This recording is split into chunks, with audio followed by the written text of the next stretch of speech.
Watch the break on a pool table. One ball streaks in, cracks into the packed triangle, and in an instant, 15 balls are racing off in every direction. Nothing was added to the table. That single ball simply shared out what it was carrying, and what it carries has a name, and it goes further than you think. Start with the thing a moving object has that a still one doesn't. Physicists call it momentum, and it's beautifully simple. How much stuff is moving multiplied by how fast it's going. Mass times velocity. A heavy truck rolling slowly can carry the same momentum as a light motorbike racing fast. Double the mass or double the speed, and you double the momentum. It's the product of the two that counts. And it points somewhere. Momentum isn't just an amount, it has a direction, the way the object is headed. A ball going left and an identical ball going right carry exactly opposite momentum.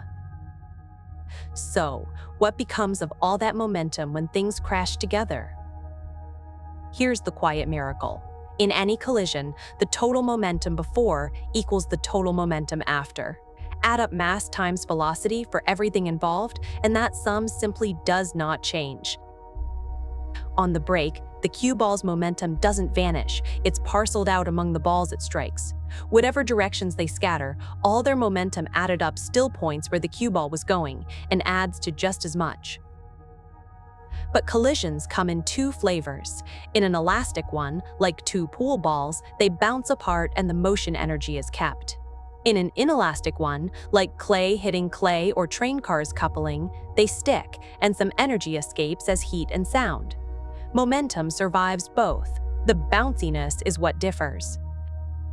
Push a little further, and one more idea ties the whole picture together. To change an object's momentum, you need a push, a force, acting over some stretch of time.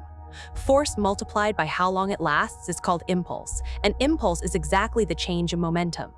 A gentle force over a long time can do what a hard force does in an instant. That's why a gun kicks and a rocket flies.